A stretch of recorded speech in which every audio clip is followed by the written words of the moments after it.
trees, put them in a tree museum. And they charge the people $1.50 just to see them. Don't it always seem to go that you don't know what you've got till it's gone? Pave paradise, put up a parking lot. I guess this is the first event like this at Lagunita, but we do a volunteer event about every quarter, and because our work is so seasonal in nature, that changes. This year, kind of celebrating Earth Day and the kind of hype about Lagunita, we decided to do kind of a Care for Lagunita Day, removing invasive plant species and clearing up some old brush. We are also doing some data collection, so something to help the conservation program is knowing how many ground squirrel burrows are around the lake. And that's important because California tiger salamanders, who are our threatened species that live at Lagunita, they rely on the ground squirrel holes to live in year-round. I think we're also just trying to educate people. So Lagunita can be a very confusing feature. It changes so much seasonally. So we're trying to give a little more context to people, volunteers and just hikers alike, that it is a natural space and you know, treating it with respect is important. So this Lagunita, when it's full of water, still represents the best breeding habitat for California tiger salamander on Stanford lands because it's so large.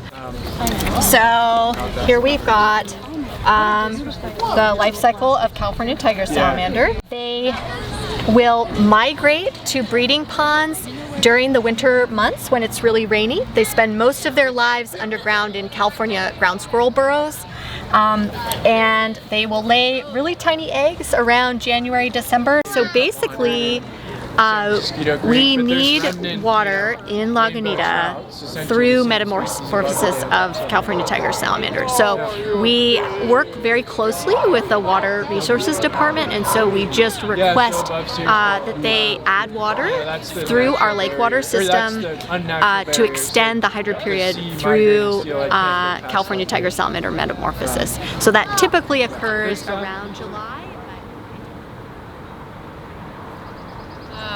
There are quite a few misconceptions around Lagunita. I think a main one is why the water is there. I think a lot of people have heard that the water is actually bad for the salamanders, which is not the case. They need that water to reproduce. The reason why, or at least one of the reasons why we don't keep it full is because we have to divert it from a local creek that has steelhead trout, and they are protected. And so if we were to keep the lake full to this degree, we'd have to divert a lot of water to that creek.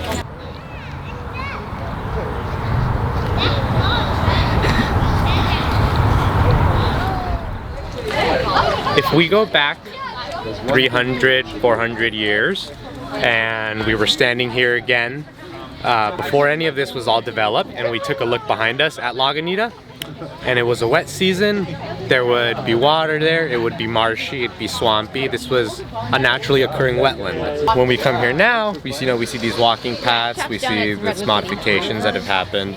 So it's been modified by Stanford to become this sort of levee type situation that it's at right now. I mean, I think a major misconception is just that, you know, that it is like a recreational facility still, and I think that's not necessarily the case and has a lot more function even than that, especially as like a water holding reservoir, habitat, a place for runoff. So yeah, it's kind of changed over time, but I think we want to kind of give a new vision for it. So we're taking feedback and just like community engagement on these signs before they go up. This is an exciting moment for the connection between students and the lake. Students seem to be taking a renewed interest in the lake, in part because it's been a lot more full than it's been in any time in recent Stanford history. And I think that's a great opportunity for students and other community members to actually get to engage with the animals that we like share this land with, because it's really so rich. I don't think a lot of other schools have what we have, where you just walk around and you look up and there's a red-tailed hawk, and you look down and there's a frog right outside your door. It's a wonderful thing.